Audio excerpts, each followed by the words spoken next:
ও আমার সাথে যাবে। যাবে মানে যাবে। হারুন মির্জা ছেলেকে ধাক্কা দিয়ে সরায়। আরহাম প্রচণ্ড রেগে যায়।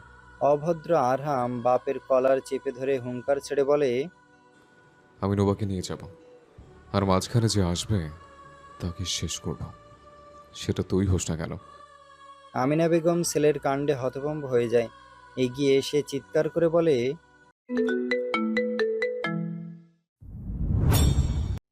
বলেই হাজেরা ছাদ থেকে আনা কাপড়গুলো ভাঁজ করতে লাগলো। এমন সময় আমিনা বেগম রুমে প্রবেশ করলো। হাজেরা আমিনা বেগমকে দেখে শান্ত কণ্ঠে বললেন, বসেন আপা। আমিনা বেগম যে নুবার মাথার কাছে বসে হাজেরার দিকে তাকালো। হাজেরা কাজ করতে করতে বললেন, কিছু বলবেন? আমিনা বেগম শুকনো ঢোক গিলে শুধালেন, আরহাম নুবাকে অনেক ভালোবাসে। হ্যাঁ।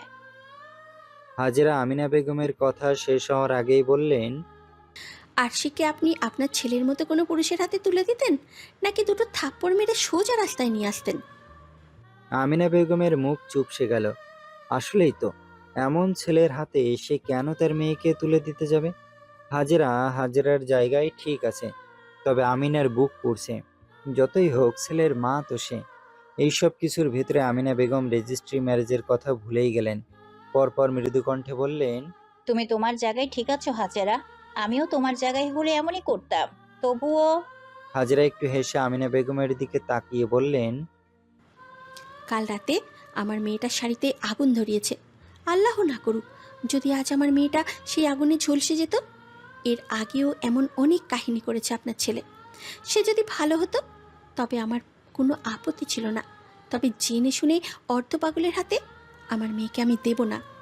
যেহেতু আন্টি পরিয়ে রেখে গেছে, তবে আশা রাখছি এই বিষয় নিয়ে আর কথা বাড়াবেন না। হয়তো বা ভাবতে পারেন, হ্যাঁ, আপনাদেরটা খেয়ে আপনাদেরটা পরে এখন মেয়েকে নিয়ে অহংকার করছি। তবে না, আমার জায়গায় এসে বসে দেখুন, আজ জেনে শুনে ওকে আগুনে ঠেলে দিলে ওর বাপের কাছে আমি কী জবাব দেব? এখন কাঁদছে কাঁদুক, বিয়ের পরে সব ঠিক হয়ে যাবে। মায়ের কথায় অসহায় নুবা আরো ফুপিয়ে উঠল। আমিনা আর কিছু বলতে পারলেন না। কি আর বলবে? হাজেরা একটাও ভুল কথা বলেনি। সন্ধ্যা পেরিয়ে রাত হলো। পুরোটা সময় নুবা বিছানার সাথে লেগে পড়ে রইল আর ভাবলো তার সাথে এমন না হলেও পারতো। পাশে থাকা মোবাইলটা বেজে ওঠে বারবার। নুবা বিরক্ত হয়, তবু মোবাইলটা হাতে তুলে নেয়। একটা আননোন নাম্বার আর একটা তৌসিফের মেসেজ। নুবা আননোন নাম্বারটা ইগনোর করে তৌসিফের মেসেজ সিন করে, যেখানে লেখা ছিল, নোবা, কোথায় তুমি? অ্যাটলিস্ট মেসেজ তো সিন করো। কেমন আছো তুমি? বিয়ের দিন দেখা হলো না। তুমি অনেক খারাপ একটা বন্ধু, খোঁজ খবরও নাও না।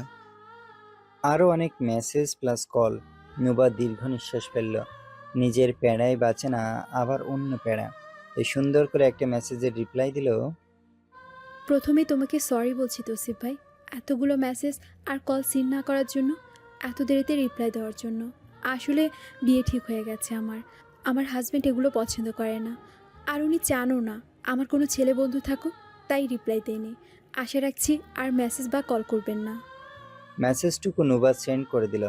হাজব্যান্ড হিসাবে এখানে আরহামকে বুঝালো সে। এদিকে মেসেজ যাওয়ার সাথে সাথে সিন হলো। তৌসিফ মেসেজটা পড়ে হতভম্ব হয়ে গেল। বিয়ে ঠিক হয়ে গেছে, সে যেন মানতে পারল না। সাথে সাথে মেসেজের রিপ্লাই দিয়ে বলল, বিয়ে ঠিক হয়ে গেছে মানে? নুবা মেসেজ দেখল, দীর্ঘ নিঃশ্বাস ফেলল। হ্যাঁ। তৌসিফের মনটা ঠুস করে ভেঙে গেল। এইমাত্র বেচারার মনে একটু একটু অনুভূতি তৈরি হয়েছিল, তবে কথাটা শুনে তৌসিফ নিজের কপাল চাপড়ে নিজেই হাসতে লাগলো। পরপর কাঁদো কাঁদো কণ্ঠে নিজেকে নিজে শুধালো, না মানে, আমি যেটার দিকে হাত বাড়াই সেটারই স্টোরি কেন বিয়ে হয়ে যায়? আমার নসিব খারাপ নাকি কোনোদিন প্রেম ভালোবাসা কপালে নেই? তৌসিফের নিজের উপর হাসি পেল। পরপর মেসেজের রিপ্লাই দিয়ে বলল, আচ্ছা ঠিক আছে বনু, বিয়ের দাওয়াত দিও। নুবা মেসেজের রিপ্লাই দিয়ে বলল, অবশ্যই। অতপর আর কথা হলো না। না নুবা রিপ্লাই দিল, না বেচারা তৌসিফ। প্রেম শুরু হতে না হতেই বেচারার মন ভেঙে গেল। এদিকে নুবা আননোন নম্বরের দিকে এক পলক তাকিয়ে চোখ বন্ধ করে নিল। পরপরই নিজের বাম হাতের তালু মুঠো করে ভাবল, হাতের তালুতে লেখা এক মানুষের নাম, অথচ সেই হাতের অনামিকা আঙ্গুলে শোভা পাচ্ছে অন্য কারো নামের আংটি। ভাগ্যবোধে এর চেয়ে নিষ্ঠুর কোনো খেলা জানতো না। হৃদয় একজনের আর জীবনের অধিকার অন্যজনের হাতে তুলে দেওয়ার মতো নির্মম পরিহাস আর কী বা হতে পারে। রাত 9টার দিকে আরহাম ক্লান্ত হয়ে বাড়ি ফিরল। বাড়ি ফিরেই আগে আরহাম ফুরফুরে মনে নুবাদের রুমে প্রবেশ করলো। তখন হাজেরা রান্নাঘরে। তবে খেয়াল করলো আরহাম এসেছে, তাই তাড়াতাড়ি হাতের কাজ সেরে এগিয়ে আসলো। আরহাম রুমে প্রবেশ করেই দেখলো তার নুবা শুয়ে আছে, তবে কোলের ভেতরে আয়রা, সেও ঘুমাচ্ছে। আরহাম মৃদু হাসলো, এগিয়ে এসে ঘুমন্ত মা মেয়েকে চুমু খেলো। সাথে সাথে নুবা চোখ খুলে তাকালো। আরহামের শরীরের ঘ্রাণ আর হাঁটার শব্দ তার মস্তিষ্কে পৌঁছাতে বেশি সময় লাগলো না।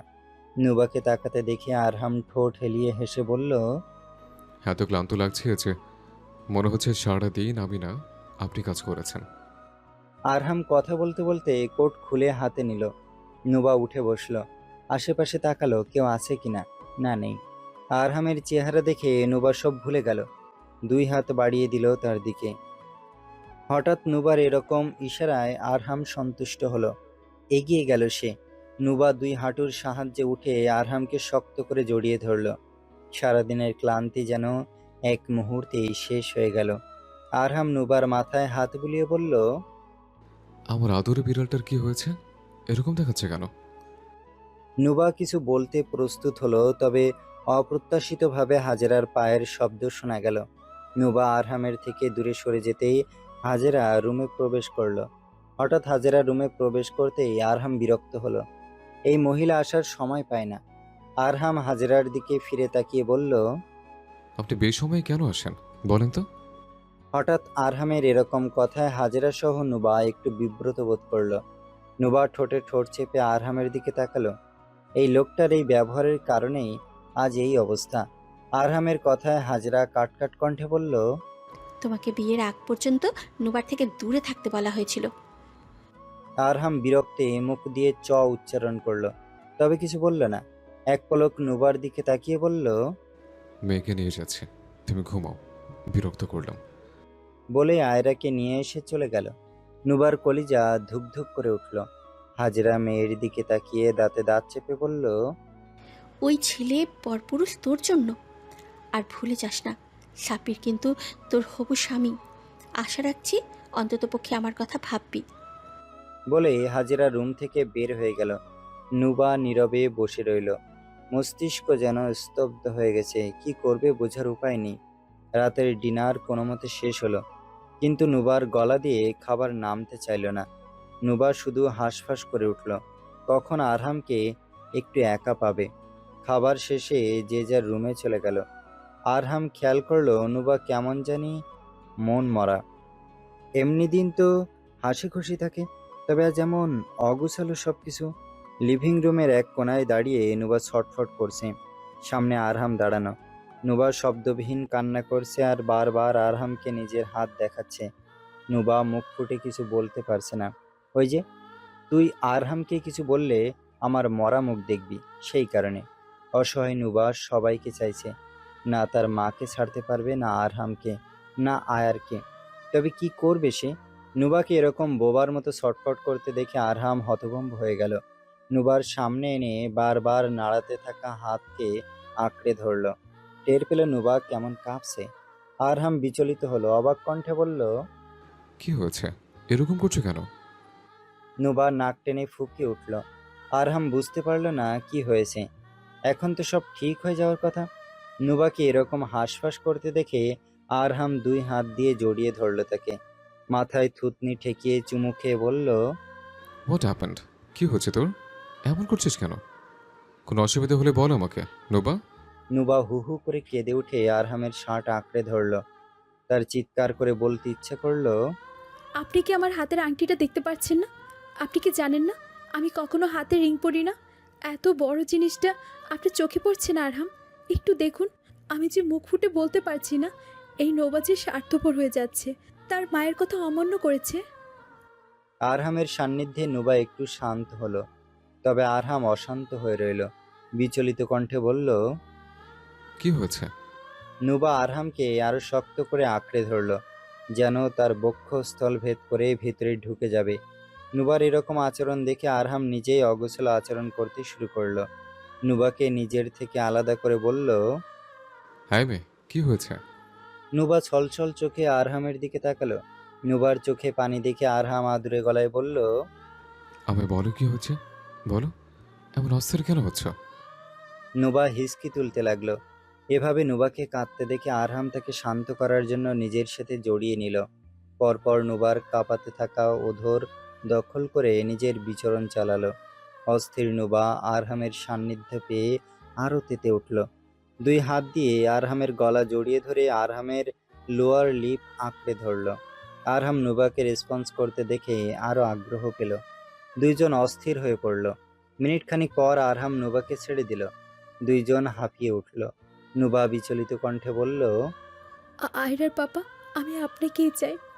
আমার অন্য কাউকে লাগবে না। আরহাম নুবাকে ছটফট করতে দেখে বলে উঠল। হ্যাঁ, আমি তোমার।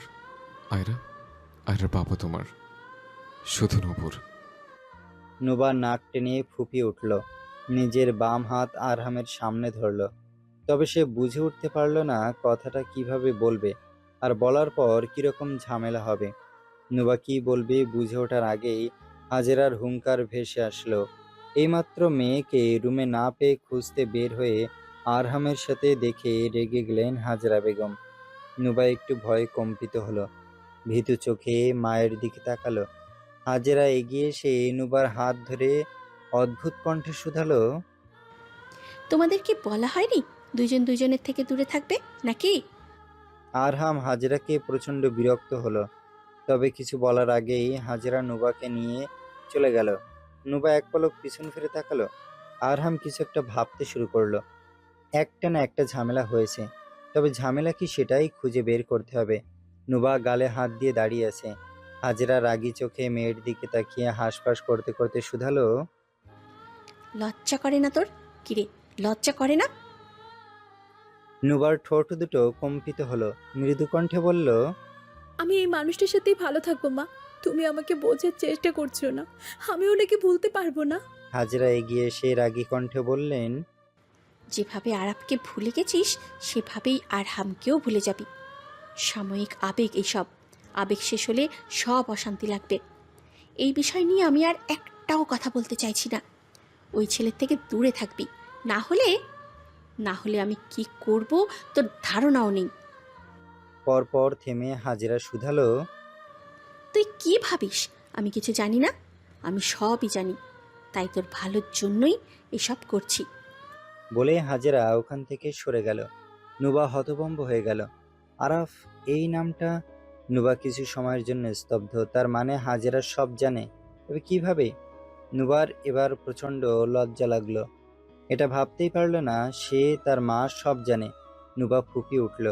চুপচাপ ওখানেই বসে পড়ল। নুবার চিৎকার করে বলতে ইচ্ছে করলো।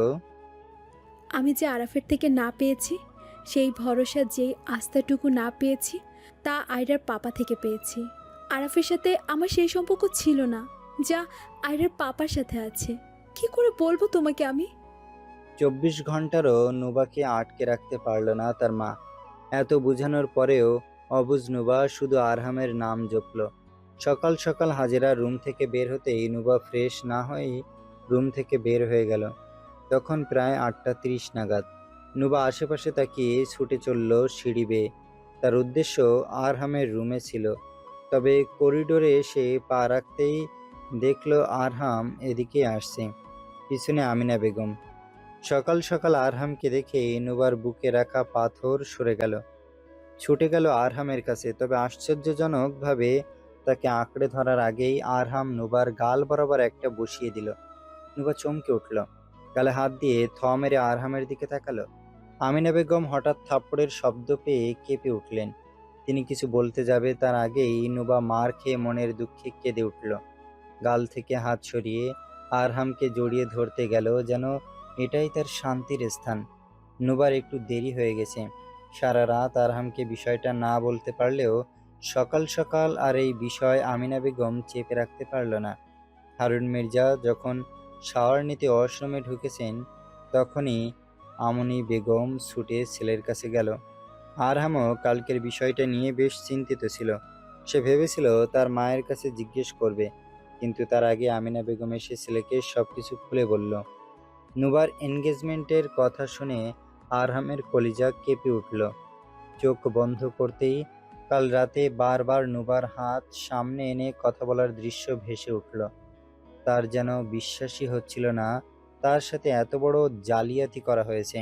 রাগে গজগজ করতে থাকা আরহাম রুম থেকে বের হয়ে করিডোরে আসতেই দেখল নুবা আসছে। তার জন্য একটা থাপ্পড় বরাদ্দ ছিল। প্রচণ্ড অবাধ্য সে, তাই তো থাপ্পড়টা দিয়ে বসলো। নুবা মার খাওয়ার পরেও আরহামের কাছে আসতে চাইল। আরহাম নুবাকে ঝাড়া মেরে সরালো। পরপর তার বাম হাত টেনে নিজের সামনে নিয়ে আসলো। পরপর নুবার হাতের অনামিকা আঙুলে রিং দেখে আরহামের মাথায় রক্ত উঠে গেল। আরহাম নুবার দিকে ক্ষিপ্ত চোখে তাকিয়ে শুধালো। ওই ছেলেটা পড়িয়ে দিয়েছে। আরহামের কথার টান শুনে নুবা শুকনো ঢোক গিলে মাথা ঝুঁকালো। হ্যাঁ, শব্দটা আরহামের কাছে এত বিষাক্ত লাগলো যা বলার মতো না। আরহাম নুবার অনামিকা আঙুল চেপে ধরল। পরপর ক্ষিপ্ত কণ্ঠে শুধালো। তুইও ওই ছেলেকে রিং পড়িয়েছিস? নুবা ছলছল চোখে মাথা ঝুঁকিয়ে হ্যাঁ বলল। আরহাম রাগে ঠোঁট বাঁকিয়ে হাসল। পরপর এত জোরে স্বর্ণের রিংটা চেপে ধরল যে নুবার হাতে গেঁথে গেল। নুবা ব্যথায় কোকিয়ে ওঠার আগেই সেই আংটি আরহাম টান দিয়ে খুলে ছুঁড়ে ফেলল। রিং হাতের সাথে বেঁধে থাকায় ফের ফের করে নুবার নরম মাংস কেটে রক্ত বের হয়ে আসলো। নুবা হা হয়ে গেল। সাথে সাথে ব্যথায় সে চোখ মুখ খিচে আর্তনাদ করে উঠল। আরহাম নুবার কাটা আঙুল চেপে ধরল। নুবার মনে হলো কাটা জায়গায় কেউ লবণের ছিটা দিচ্ছে। নুবাকে কাঁদতে দেখে আরহাম ধমকে উঠল। চুপ, একদম কাঁদবি না, নাহলে গলা দিয়ে বাঁশ ঢুকাবো। নুবা কান্নার শব্দ বন্ধ করে হিসকি তুলল। ঘটনাটা এতটাই তাড়াতাড়ি ঘটল যে আমিনা বেগম কিছু করার বা বলার সুযোগ পেলেন না। পরপর আমিনা বেগমের হুঁশ ফিরতেই পিছন থেকে বলে উঠলেন। ওর কি দোষ আরহাম? সব তোর বাপার শাশুড়ি মিলে করেছে। আরহাম অনুভব করলো আসলেই কি ওর দোষ? যেখানে এই দুই ব্যক্তি মিলে তার মতো মানুষকে বলদ বানিয়ে ফেলেছে, সেখানে নুবা সামান্য গুটি মাত্র। তবু তার কথা হচ্ছে, সে কেন তার নামের রিং অন্য কারো হাতে পরাবে? ওই ছেলেটা নিশ্চয়ই নুবার পরিয়ে দেওয়ার রিং এখনো পরে আছে ভেবেই আরহামের শরীর জ্বলে উঠল। নুবার হাত কাঁপতে লাগলো। এক পলক আরহামের দিকে তাকিয়ে মাথা নিচু করে নিল। পরপর এগিয়ে যেয়ে রক্তাক্ত কম্পিত হাত দিয়ে আরহামকে জড়িয়ে ধরে ফুপিয়ে উঠে বলল। বিশ্বাস করুন, আপনি ব্যতীত আমার কারো দরকার নেই। আমি ইচ্ছে করে কিচ্ছু করিনি। আরহাম নুবার মাথা নিজের বুকের সাথে চেপে ধরে দাঁতে দাঁত পিষে বলল। এই, আমার সাথে ষড়যন্ত্র মারায় সব কয়টাকে গেঁথে রাখবো। নুবা আরহামের বুকে মুখ গুজে মিনমিন করে বললে। কোনো ঝামেলা করবেন না, প্লিজ। লিভিং রুমের বাতাস যেন মুহূর্তেই ভারী হয়ে উঠেছে। চারদিকে চাপা গুঞ্জন, সবার চোখে মুখে স্পষ্ট রাগ আর বিরক্তির ছাপ। কেউ কারো কথা শুনতে রাজি নয়। একের পর এক তর্কে পরিস্থিতি আরো জটিল হয়ে উঠছে। যেই কিছু বলতে যাচ্ছে তাকে উল্টো কঠিন কথার মুখে পড়তে হচ্ছে। পুরো পরিবেশ এমন উত্তপ্ত হয়ে উঠেছে যে কাউকে শান্ত করা যেন অসম্ভব হয়ে দাঁড়িয়েছে। মনে হচ্ছে সামান্য একটা ভুল পদক্ষেপেই পরিস্থিতি আরো ভয়াবহ রূপ নিতে পারে। কোন সাহসে আমার সাথে এরকম বাজে একটা খেলা খেললেন আপনারা? আরহামের চিৎকার পুরো লিভিং রুম কেঁপে উঠল। হারুন মির্জা জানতেন এমন কিছু হবে, তবে এত তাড়াতাড়ি আশাও করেননি তিনি। আরহামের চিৎকারে হাজরা কিছুটা তেতে উঠে বলল। আমার মেয়ে আমি দেব না তোমার সাথে, বুঝলে? হাজেরার কথায় আরহাম রুখে গেল তার দিকে। পিছন থেকে নুবা চিৎকার করে বলে উঠল। আরহাম, আপনি কি করছেন? আরহামের পা থমকে গেল। আসলেই তার মস্তিষ্ক কেমন স্তব্ধ হয়ে গেছে। কি করবে না করবে কিছুই বুঝতে পারছে না। হাজরা নুবার দিকে তাকিয়ে চেঁচিয়ে উঠে শুধালো। যেই ছেলে তার মায়ের গায়ে হাত তুলতে রুখে আসে, সেই ছেলের জন্য তুই আমার সাথে বেইমানি করলি? নুবা বুঝতে পারে না কি করবে।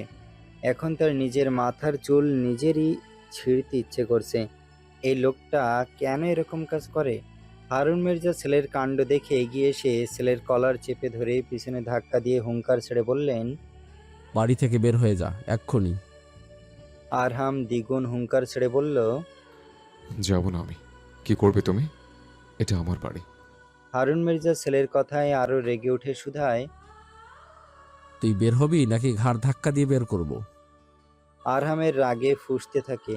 পরপর পাশে থাকা সোফায় বসায় এক লাথি। সোফা কিছুটা সরে যায়। আরহাম এগিয়ে এসে নুবার হাত ধরে আর তেজি কণ্ঠে শুধায়। তুই কি আমার সাথে যাবে? নুবা কিছু বলার আগে হারুন মির্জা বলে ওঠে। নুবা কোথাও যাবে না, তুই বের হ এখান থেকে। আরহাম হারুন মির্জার কথা উপেক্ষা করে নুবার দিকে কঠিন দৃষ্টিতে তাকিয়ে গর্জে উঠে বলল। কি হলো, যাবে না তুই? হাজরা এগিয়ে এসে মেয়ের হাত ধরে আরহামের চোখে চোখ রেখে বলে। আমার মেয়ে কোথাও যাবে না। নুবা পড়ে যায় বিপাকে। না এদিকে যেতে পারছে না ওদিকে। নুবা পরিস্থিতি সামাল দিতে না পেরে আরহামের দিকে তাকিয়ে চেঁচিয়ে উঠে বলে। আপনি কেন এমন করছেন? আপনার সাথে আমার কথা ছিল, আপনি সবাইকে বুঝিয়ে বলবেন। তা না করে আপনি চিল্লাচিল্লি করে এরকম পরিস্থিতি তৈরি করছেন। নুবার কথায় আরো রেগে উঠে আরহাম হুঙ্কার ছেড়ে বলে। তাহলে তুই যাবি না আমার সাথে? নুবা উত্তর দিতে পারে না। হাজরা একটা মেয়েকে আরহামের থেকে সরিয়ে নিয়ে সে রাগী কণ্ঠে বলল। যাবে না ও তোমার সাথে, যাবে না। যাবে না তো ওর বাপও যাবে। বলেই আরহান এগিয়ে যেয়ে নুবার হাত টেনে দেয়। বেচারি নুবা মায়ের থেকে ছুটে আরহামের বুকে যেয়ে পড়ে। হারুন মির্জা এগিয়ে আসে, রাগী কণ্ঠে বলে। ওর হাত ছাড়। এদিকে বাড়ির সবাই হতভম্ব। কি থেকে কি হয়ে গেল? আরহাম হাত ছাড়ে না নুবার, বরং আরো চেপে ধরে বলে। ও আমার সাথে যাবে, যাবে মানে যাবে। হারুন মির্জা ছেলেকে ধাক্কা দিয়ে সরায়। আরহাম প্রচণ্ড রেগে যায়। অভদ্র আরহাম বাপের কলার চেপে ধরে হুঙ্কার ছেড়ে বলে। আমি নোবাকে নিয়ে যাব, আর মাঝখানে যে আসবে তাকে শেষ করব, সেটা তুই হোস না কেন। আমিনা বেগম ছেলের কাণ্ডে হতভম্ব হয়ে যায়। এগিয়ে এসে চিৎকার করে বলে। কি করছিস আরহাম, মাথা ঠিক আছে? হারুন মির্জা ছেলের এরকম অভদ্র আচরণে প্রচণ্ড ক্ষেপে ওঠে। পরপর ছেলেকে ধাক্কা দিয়ে গালে থাপ্পড় বসায়। হঠাৎ আক্রমণে সবাই চমকে ওঠে। আরহাম হুঁশ হারিয়ে তেড়ে আসলে হারুন মির্জার দিকে। এত সময় আরাব চুপচাপ ঈশিতার হাত ধরে দাঁড়িয়েছিল, নাটক দেখছিল সে।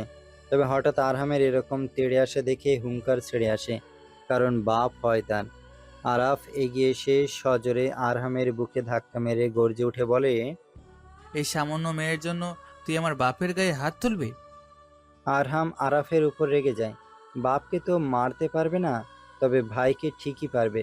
সেই জন্য এগিয়ে এসে সব জেদ ফলিয়ে আরাফের নাক মুখে লাগিয়ে এক ঘুষি। হারুন মির্জা একটু অবাক হননি ছেলের ব্যবহারে, কারণ সে জানতেন আরহামের রাগ উঠলে সে জেদে পাগল হয়ে যায়। বাপ মা কিছুই দেখে না। হঠাৎ আরাফের গায়ে হাত তোলায় ঈশিতার কলিজা চুপসে আসে। চোখ বড় বড় করে চেঁচিয়ে উঠে বলে। কি করছেন? এক পর্যায়ে পরিস্থিতি একদম বিগড়ে যায়। চিল্লাচিল্লি, মারামারি, আমিনা বেগমের কোলে থাকা আয়রার কান্না, নুবার কান্না আর চিৎকার, হাজেরার আহাজারি, আমিনার হাঁসফাঁস করা, সবকিছু মিলিয়ে পরিবেশটা ভয়ঙ্কর হয়ে ওঠে। এদিকে পরি চুপচাপ এক কোনায় দাঁড়িয়ে আছে, কারণ সে নিরপেক্ষ। তার জীবনই ঠিক নেই, এদের ঝামেলায় কেন পড়তে যাবে সে? ইতিমধ্যে আরাফ অনেক কেলানি খেয়ে ফেলেছে। আরহাম যত জেদ ছিল সব আরাফের ওপর উঠিয়েছে। তবে আরাফ কম যায় নাকি? সেও বাপের দিকে রুখে যাওয়ায় আরহামকে আঘাত করেছে। এদিকে ঈশিতা হাউমাউ করে কাঁদছে, কারণ তার প্রাণপ্রিয় স্বামীর নাক মুখ দিয়ে রক্ত ঝরছে। কেউ পরিস্থিতি সামাল দিতে পারছে না।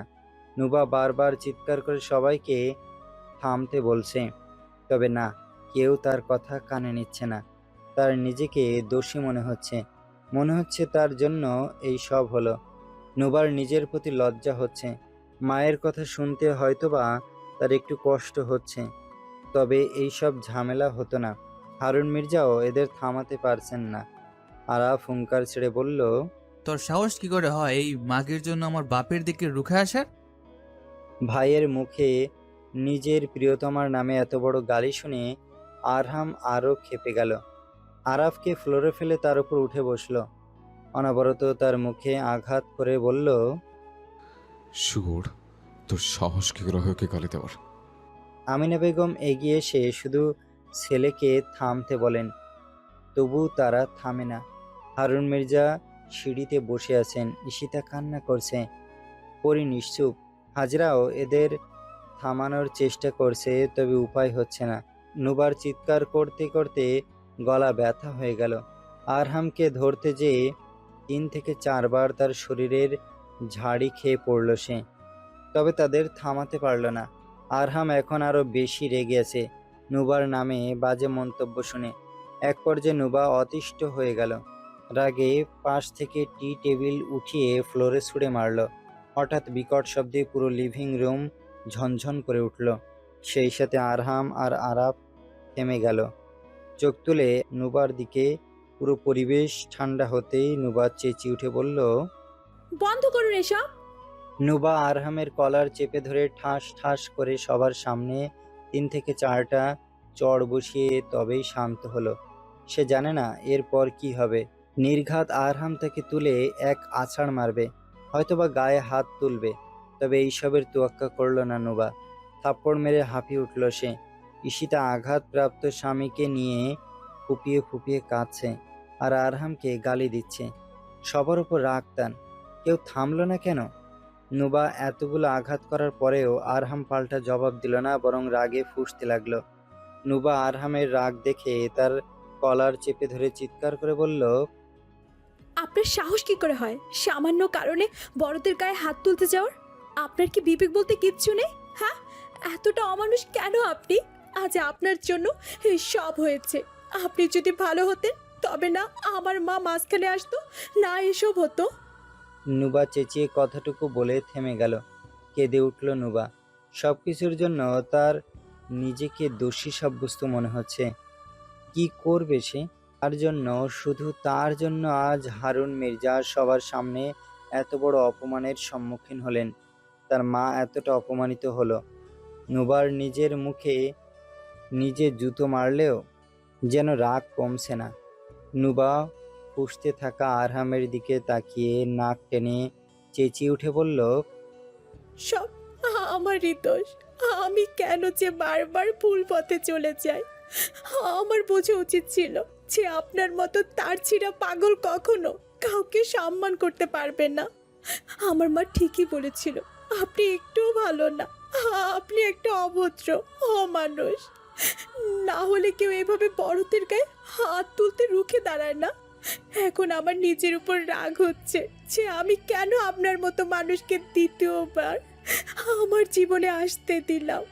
আমি ভুল ছিলাম। নুবার কথায় আরহাম আরও ফুঁসতে লাগলো। নুবা নিজের দোষে নিজে ঝুঁকিয়ে উঠল, কপাল চাপড়াতে লাগলো। কি করলো সে? তার কারণ সব অশান্তি। নুবা আরহামকে ছেড়ে দিয়ে নাক টেনে ফুঁপিয়ে উঠে বলল, আপনার মতো অভদ্র মানুষ আমার লাগবে না।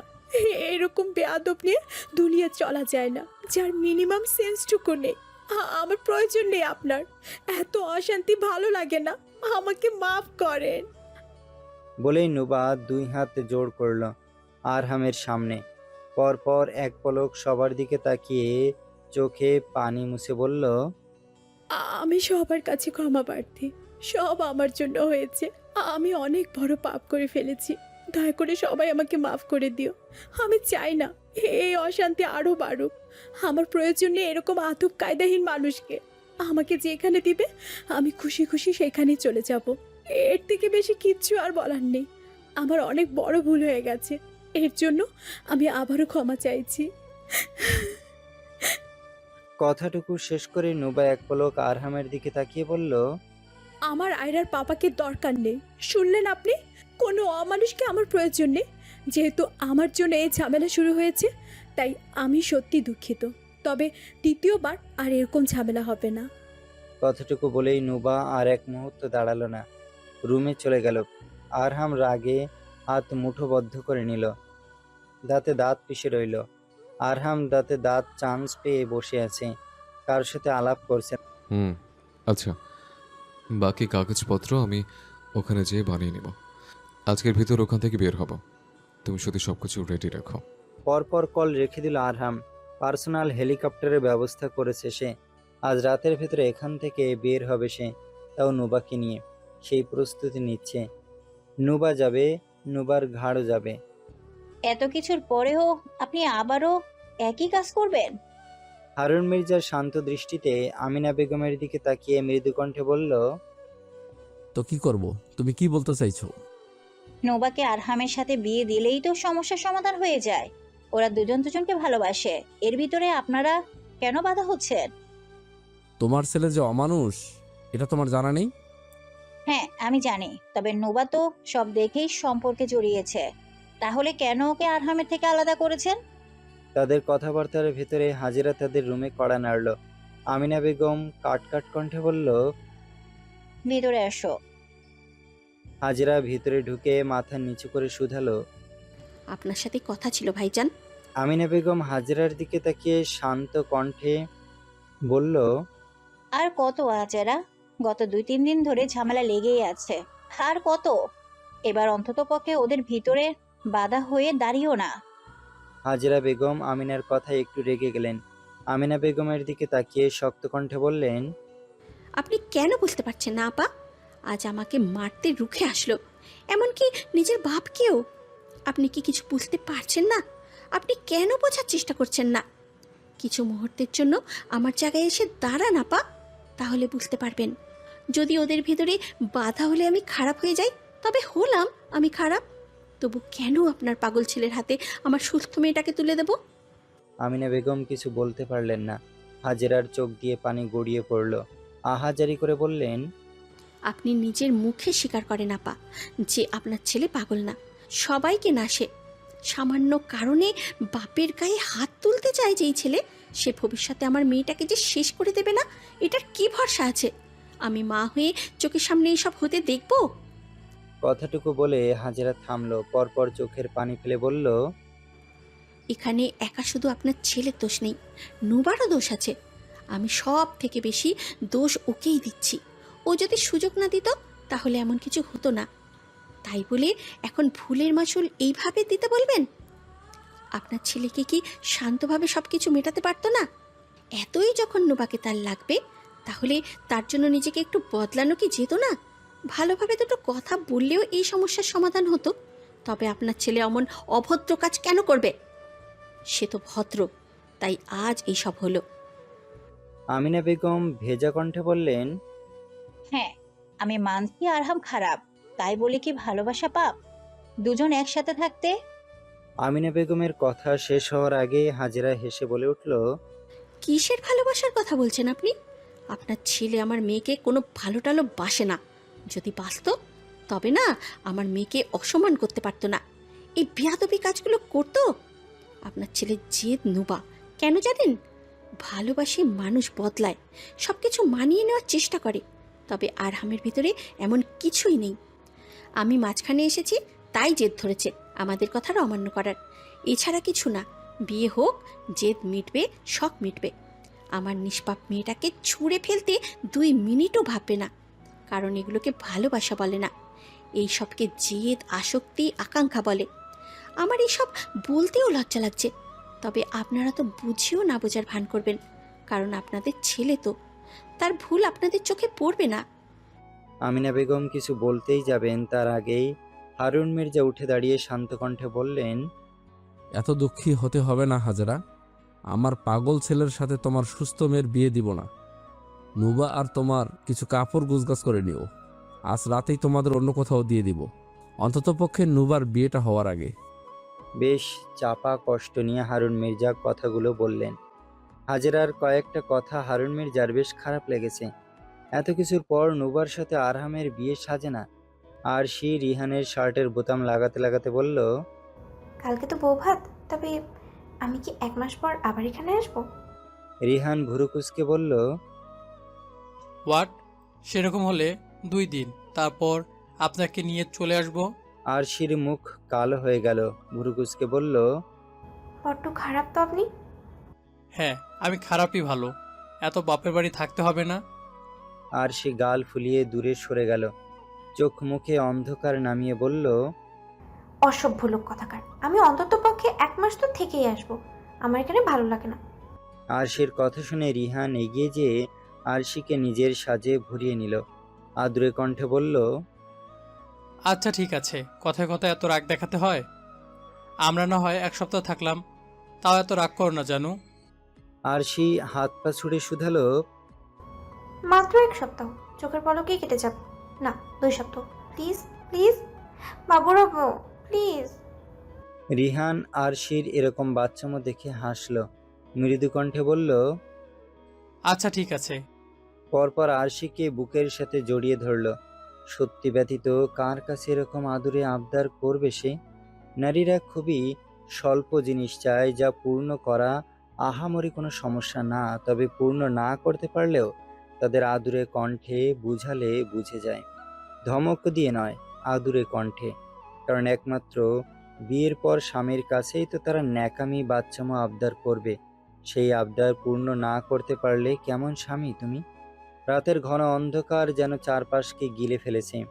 নিস্তব্ধতার বুক চিরে কোথাও চাপা পায়ের শব্দ ভেসে আসছে। ছায়ার আড়ালে কয়েকটি অবয়ব নিঃশব্দে নিজেদের পরিকল্পনা এগিয়ে নিচ্ছে, যেন কেউ টের পেলেই সব শেষ। দূরের বাতাসে অজানা আশঙ্কার গন্ধ মিশে আছে। এই রাতের নীরবতার সাক্ষী হতে চলেছে এমন এক ঘটনার, যার পরিণতি বদলে দিতে পারে অনেকের জীবন। নুবা মায়ের দিকে তাকিয়ে শুকনো কণ্ঠে বলল, আমি সব সময় কেন ভুল হই মা? কোনো দিনও কি সঠিক হতে পারি না? নুবার প্রশ্ন উপেক্ষা করে হাজেরা তখন রাত 1:30 নাগাদ রুমে আসার পর থেকেই নুবা বেশ কান্না করছিল, তবে এখন একটু থেমেছে। হাজেরা মেয়ে আর তার 2-1টা কাপড় ব্যাগে পুরে নিল।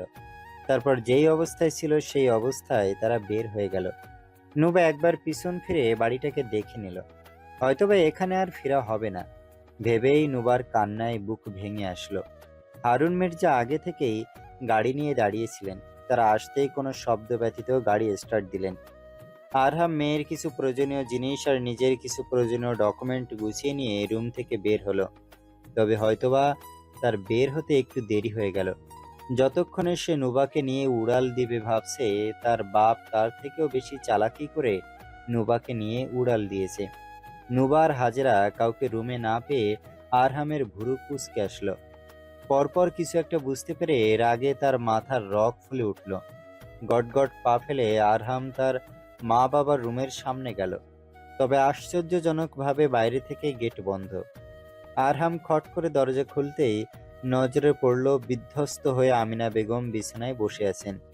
হঠাৎ দরজা কে খুলল দেখতে যেয়ে আরহামকে দেখে আমিনা বেগম চমকে উঠলেন। পরপর ছুটে ছেলের কাছে আসলেন। আরহাম হতভম্ব হয়ে বলল, ডোর বাইরের থেকে লক ছিল কেন? আর তোমার জামাই কোথায়? আমিনা বেগম অস্থির হয়ে কেঁদে ফেললেন। ছেলের 2 গালে হাত রেখে বললেন, নোবাকে তোর বাবা কোথায় যেন নিয়ে চলে গেছে। আমার মোবাইলটাও নিয়ে বাহির থেকে দরজা লক করে গেছে, যাতে আমি তোকে কিছু না বলতে পারি। হয়তোবা ওরা বেশি দূর যায়নি। তুই তুই এখনই যা। আরহামের দাঁতে দাঁত চেপে আসলো। রাগে গজগজ করতে করতে বলল। কোথায় গেছে? আমিনা বেগম বিচলিত কণ্ঠে বলল। জানি না, কিছু বলেনি। আরহাম আয়রাকে আমিনা বেগমের কোলে দিয়ে হাত মুঠোবদ্ধ করে বলল, তোমার হাজব্যান্ডকে যদি মেরে টেরে ফেলি, পরে আমাকে দোষ দিও না। বলেই আরহাম প্যান্টের পকেট থেকে মোবাইল বের করতে করতে এগিয়ে গেল। কাউকে কল দিয়ে শুধালো, একটা নাম্বার পাঠাচ্ছে, 5 মিনিটের ভিতরে নাম্বারের লোকেশন ট্র্যাক করে দে। ওপাশ থেকে শান্ত কণ্ঠে ভেসে আসলো, নাম্বার ট্র্যাক করতে হলে তা চালু থাকতে হবে। কলিং থাকলে আরও তাড়াতাড়ি পসিবল। আরহাম বাড়ির গ্যারেজের দিকে যেতে যেতে বলল, আমি এই নাম্বারে কল দিচ্ছি, 5 মিনিটের ভিতরে লোকেশন দেবে। বলেই আরহাম কল কেটে দিল। পরপর নাম্বার পাঠিয়ে হারুন মির্জার নাম্বারে কল করলো। তবে হারুন মির্জা দেখেও দেখল না। পরপর 6 বার কল করার পর হারুন মির্জা কল রিসিভ করলো। আরহাম গ্যারেজ থেকে বাইক বের করতে করতে বলল, ভেতু হারুন মির্জা পালাচ্ছে। হারুন মির্জা গাড়ি ড্রাইভ করতে করতে বলল, পালাচ্ছি না, মেয়েটাকে তোমার মতো সাইকোর থেকে সেভ করছি। আরহাম ঠোঁট হেলিয়ে হেসে বলল। She is my wife. Harun Mirza কিছু সময় চুপ থেকে বলল। She is not your wife, she is Sabbir's fiancee. Arham দাঁতে দাঁত চেপে বাইক স্টার্ট দিয়ে হুঙ্কার ছেড়ে বলল। Nova is just my wife, not Sabbir's fiancee. তুমি মুখে বললেই তো সে তোমার বউ হয়ে যাবে না। আমার মুখ না, কাগজ কলম কথা বলবে। তোর মতো মানুষের হাতে আমি ওকে তুলে দিলে আমারই পাপ লাগবে, ভুলে যা ওকে। আরহাম বাইকের গতি বাড়িয়ে শব্দ করে হেসে বলল। ভুলে যাওয়ার তো কথা আসে না। She is my obsession. পরপর হারুন মির্জার সাথে অনেক সময় সুকৌশলে কথা বলল আরহাম। পরপর মোবাইলের লোকেশন পাঠিয়ে দিল সেই অনাকাঙ্ক্ষিত মানুষটি। আরহাম সাথে সাথে কল কেটে দিল। মোবাইলের দিকে এক পলক তাকিয়ে ছুটে চলল সেই রাস্তায়। অন্ধকার রাতও যেন আর সাক্ষী হবে এই পরিস্থিতি, যেখানে চলছে এক নিদারুণ খেলা, যা শেষ হবে কিনা কার জানা নেই, আর শেষ হলেও কিভাবে হবে সেটাও অজানা। পরি একটু শুয়েছিল। দিন যাচ্ছে আর তার টেনশন বাড়ছে, কারণ এবার তাকে এখান থেকে বিদায় নিতে হবে। এরপর কি হবে সে জানে না। তবে যতদিন ভালো আছে ততদিন নিজের জীবনটাকে একটু উপভোগ করতে চায়। পরি ভাবতে ভাবতে সোজা হয়ে শুয়ে পড়ল। তলপেটে অসহ্য যন্ত্রণা হচ্ছে তার। মনে হচ্ছে এখনই ভিতর থেকে ছিঁড়ে আসবে সব। তার বিশেষ কারণটা হলো মাসিক চলছে তার। এই অবস্থায় তার নড়তে চড়তে একটু ভালো লাগে না। হাঁটা চলাও যেন সাবধানে, আর জোরে কথা বললে বা হাঁচি দিলে জান বের হয়ে যায়। পরি একটু ঘুমানোর চেষ্টা করলো। চলে টেনশনে তার চোখে ঘুম ধরাই দেয় না।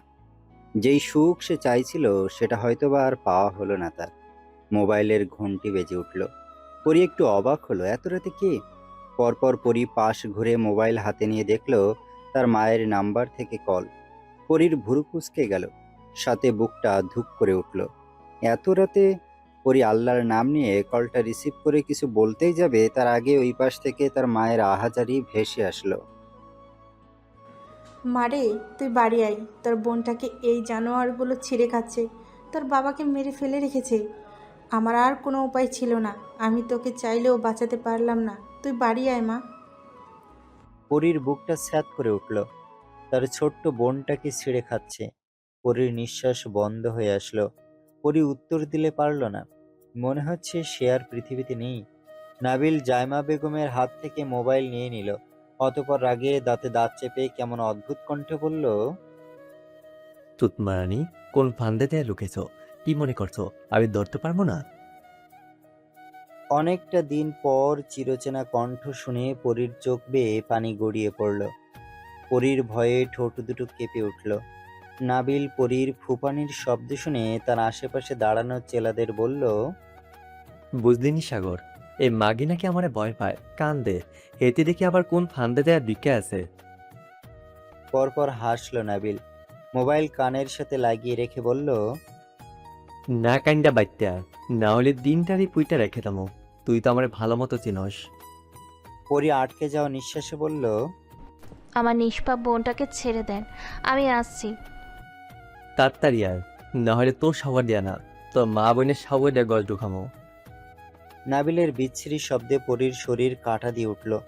ইচ্ছা হলো নিজের জান নিজেই দেহ থেকে বের করে দিতে, তবে পারল না। সে ফুপিয়ে উঠে কম্পিত কণ্ঠে বলল। আপনার আমাকে দরকার, ওদের ছেড়ে দিন। সাইডা তো দিমুই, আগে আয়। পরী শুকনো ঢোক গিলে কল কম্পিত হাতে কেটে দিল। এই অমানুষের হাত থেকে সে বাঁচতে পারবে না, কখনোই না। হাতে মোবাইলটা নিয়ে উঠে দাঁড়ালো সে। পরপর মরার মতো শরীরটা টেনে নিয়ে আমিনা বেগমদের রুমের সামনে গেল। একটু যদি সাহায্য পায় সে, তবে নির্মম ভাগ্য, তার ঘর খালি পেল সে। আমিনা বেগমের থেকে জানতে পারলো হারুন মির্জা বের হয়েছে খানিক আগেই। পরীর চোখ দিয়ে টুপ করে পানি গড়িয়ে পড়ল। বুঝতে পারলো না, কিছুতেই বাঁচার উপায় নেই। আইন প্রশাসন সবকিছু নাবিলের হাতের মুঠোয়, কিছুই হবে না তার, বরং পরীরই ক্ষতি হবে। পরী সিঁড়ি বেয়ে নামতে শুরু করলো। প্রতিটা কদম তার কাছে মৃত্যু ফাঁদ মনে হচ্ছে। মনে হচ্ছে অতি শীঘ্রই সে মৃত্যুবরণ করবে। পরি লিভিং রুমে পৌঁছাতেই হাতের ফোনটা বেজে উঠল। Unknown number. পরির বুঝতে বাকি রইল না কে। পরি ফুপি উঠে কল রিসিভ করলো। ওপাশ থেকে নাবিল অকথ্য ভাষায় গালিগালাজ করে বলল, ফোন কাটছিস কেন? তোরা আমি কল কাটতে বলছি? পরি নীরব রইল। নাবিল দাঁতে দাঁত চেপে বলল, কই তুই? জায়গার নাম বল। পরি আস্তে আস্তে বাড়ি থেকে বের হয়ে আসলো। নাবিল আবারও গালি দিয়ে বলল, ওই বাইনচোদ, কথা কস না কেন? পরির ইচ্ছা হলো মরে যেতে, তবে যেতেই হবে তাকে। পরি কম্পিত কণ্ঠে শুধালো, গোল্ডেন পাম রোড।